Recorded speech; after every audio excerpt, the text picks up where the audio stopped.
Yeah, so good afternoon. So today we will discuss about how to change our lending practices in the post IBC regime. So basically, this session would be more useful uh, to the audience from banking, financial, NBFC fraternity, and also for the borrowers. So basically, we have to understand what has changed in the scenario post IBC introduction in 2016. So IBC came as a very paradigm change in the Indian corporate lending framework, and we see the changes now, where the behavior of the borrowers is changing, and it requires a lot of change in the behavior of the lenders. So first, let me briefly describe the changes which has come due to IBC. One is that before IBC, the trigger for initiation of any recovery action was NPA. But now it has gone to default. So any default can lead to initiation of CRP. So while making a lending decision, we should keep it in mind that now it is not the comfort of NPA and we can manage the NPA. It is the default, and default can be for a principal or interest or installment, anything. Any default of rupees 1 crore or more can lead to a initiation of CRP. Second change has come, major change for lenders, is that earlier the lenders were the only people who can initiate a DRT process under RDB Act or the SURFACE action for recovery of loans. Now the change is that any operational creditor or any financial creditor, I think many of you must have gone through these sessions of IBC, so you know about what is a financial creditor. Basically, all lenders who have lent money to an entity against the time value of money is a financial creditor. So any financial creditor or operational creditor who is facing a default of rupees 1 crore or more can initiate the insolvency process. So this is a big change. Earlier only bankers, NBFCs, financial institution could initiate or trigger action under DRT or SURFACE. But now it is an open field. So we should be aware that even if there is no default with the lender, any other operational creditor, any supplier, any employee can initiate a insolvency process. That you have to build it into your proposal, into your lending proposal. Then the under the CRP process or the IBC process, another change is that the lenders have a chance to take control of the assets of the corporate debtor. That is a very big change that has come under the IBC. So we should fine tune our terms and conditions, our policy to make it important that once we get hold of the assets through the RP, of course. So under the previous regime, it was debtor in control process. So debtor was in possession throughout, even when the DRT suit is going on. Only under SURFACE there was a provision for taking possession, but that was also through the intervention of district magistrate. But under the IBC, the moment a case is admitted in NCLT for initial CRP, immediately the RP is appointed and he takes over the control. So that is these are the major changes that has come in the lending landscape. So from here we will proceed how to assess a loan, how would a credit analyst will now look at a proposal in the new scenario. So first of all, we have to look at the firm's current value where we are making a lending decision. So what is the current value and upside potential? So while looking at the current value of the firm, it is a good idea to look at the value of similar firms who have gone into insolvency, how they have fared, how they have been resolved. So what was the kind of resolution plan that came? What was the value of the firm? Like if you are looking at a steel plant, then you can see that we have SR Steel, Bhushan Steel, so many cases of steel plants going into insolvency and resolved. So we can make out that what is the approximate value the market puts on 1 million ton plant. So that can be worked out. So that can be an indicator, very good indicator for any credit analyst, apart from taking a valuation from a professional valuer.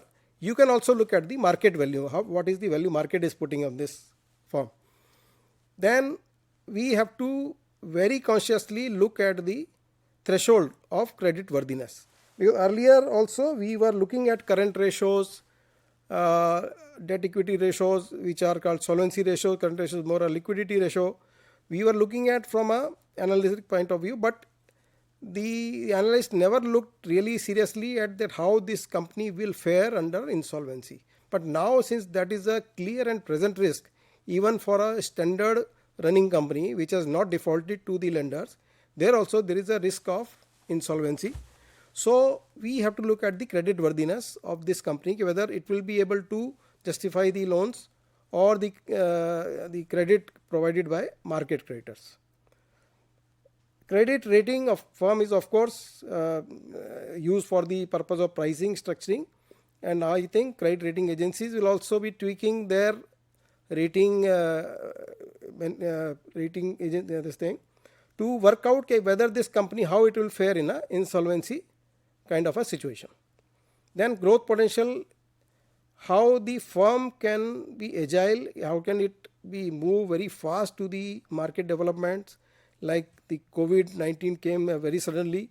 Those firms who could tweak their functioning as per the requirement, they could make their employees work from home immediately. So they were the better survivors, they could sustain their profits. Whereas those firms who could not immediately and very promptly change with the market situation, they were the real sufferers. So that is another thing to see. Business strategy analysis, ability to innovate, accounting analysis, financial, all these things in any case every analyst is doing. But value of firm's equity is also relevant to credit analyst, because the markets, because the equity value is decided by the market, especially where the firm is listed on the stock exchange. The market always have some kind of better information, in the sense that thousands of analysts are looking at this company, thousands of players. So whenever they get some information, that is immediately converts into some price movement. So it is better idea for analysts to look at the market equity value of the company. And then lastly but not the least, predicting the chances of insolvency of a firm. So far most of the credit analysts do not, we do some analysis on the solvency ratios, but seriously we don't look at the potential for insolvency. But there are models in the market, there are models available where you can work out some ratios and put it into that model, and you can see how or what are the chances of this firm going into insolvencies next 3-4 years. So I will speak about that model in my future slides. So let's go over to the due diligence part. So whenever we do the analysis for lending a loan, so what we do a detailed analysis based on the information received from CRISIL, CRILIC, provided by the company, the stock, the statements of accounts. We gather some market information, we gather some industry information. So basically our due diligence is based on these factors. Now another factor or another source of information has been introduced because of IBC, that is the information utility. So information utility is a creation of IBC, which is created under an act of parliament, you can say, because code is a act, and which has much more powers than any other information utility like CRILIC or CRISIL, which have information about the market or the entities. But information utility by the force of law can gather information from so many sources. So we can use this new entity which gathers information not only from all banks, even in future many of the operational creditors will be registering their information with them, then tax authorities, then of course MCA, IBBI, NCLT, all kind of information is percolating to NESL, which is the only information utility currently working. So they provide considerable amount of information about a company, especially about any history of default. So if you get a report from NESL, you get a complete history of whether this company has defaulted in last 5 years, 6 years. So that is a very good source of information, especially when we are looking at the potential for insolvency. And under the code and RBI instructions, all the lenders and creditors are required to submit their information to this entity, and this information is available to lenders for a certain fees. Then whether a borrower can sustain competitive advantage, these are the questions, whether there are barriers to entry or barriers to imitation, because that is a general tendency of the market that one product or one company is successful, there are many imitators who will jump into the fray to compete with this company. So wherever the company has a high barrier to entry, then they are safe from those competitors. So that we have to look at. Are there any changes in the potential effect this company, industry and its strategic position in the industry? So like we look at the power industry today or the automobile industry today. So power industry is facing a once in a lifetime challenge from solar power. So these kind of changes the analyst has to look at what is the big picture, what are the larger changes happening in that industry. Like in car industry, the industry is moving from ICT engine, like internal combustion engine, to totally electric engines or electric cars, where there is no engine actually. There are only 4 motors. So it is a paradigm change. So in future, gradually, most of these petrol or diesel cars will give way to electric cars. So these are the changes the analyst must look at, and these kind of changes are happening in many industries today. Not only I spoke about 2 sectors, but they are very important to see the future of the company, how it will fare in the future, or how it will survive, and whether it will default. Then what actions can the company take to address these changes? So now there are companies who are dependent on some foreign technology. They brought some imported machinery, they set up a plant, and now some new technology comes or new machinery comes which is far more successful. Like you can see the example of Boeing Industries.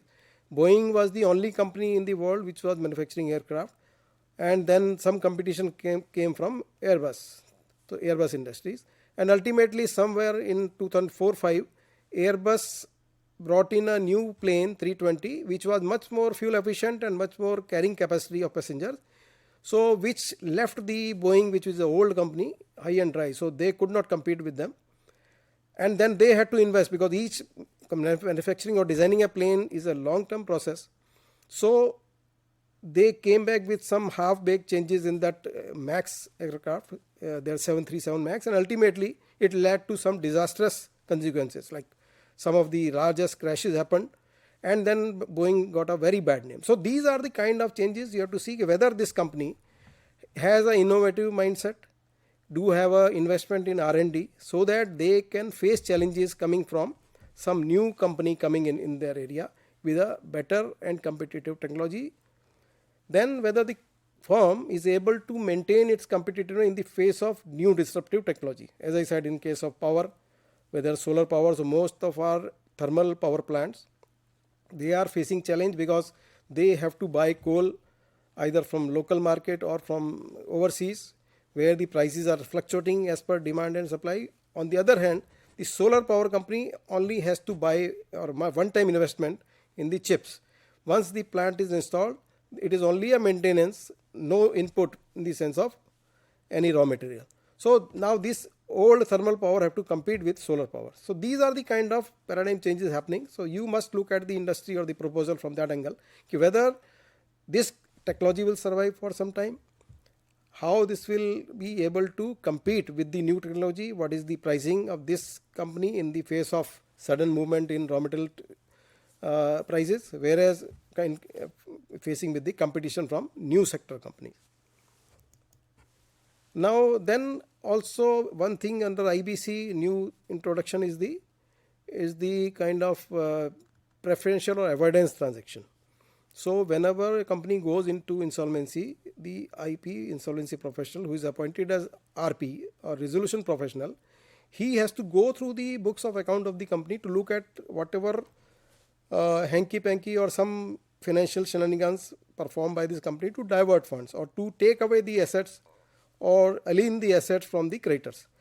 So while looking at a new proposal also, so we should look at those things, because a company is bound by their habits. So if they will do something in future, or they will always are doing in the past. So we should look at these earning manipulation. So most of the companies do some earning manipulation by manipulating sales, manipulating profits, and these can be done through like passing on some of the capital expenses or the normal expenses as capital expenses. So they are capitalized. Then booking the expenses late. So this year expenses are booked in the next year. So these kind of scenarios. So you should look at the balance sheet from whether this company is manipulating the balance sheet. So these can be earning manipulations. Then these can be cash flow manipulations. So shifting the financing cash flows into operating section. So basically cash flow is coming from bank borrowing, but it is shown in the operating section. Shifting or operating cash flow to the investing section. So negative cash flow is given to or shown in the investing section. Inflating of operating cash flow using acquisition and disposals. So many of these companies, they like, I'll give you one example of MTech Auto, where the entire group companies went into insolvency, and the strategy of this company was to always go for some expansion or some acquisition or merger. So at no stage the balance sheet of the company was final. So it was very difficult for a credit analyst to look at the actual balance sheet. So we should look at, as an analyst, at these pitfalls, whether this company is trying to create a haze around the balance sheet so that the analyst is not able to clearly work out what exactly is the profit. Then there are matrix phenomena where they use distorting the balance sheet matrices to avoid showing up deterioration, like they distort the current ratios. Current ratio manipulation is rampant, I can say, and it can be very easy to manipulate.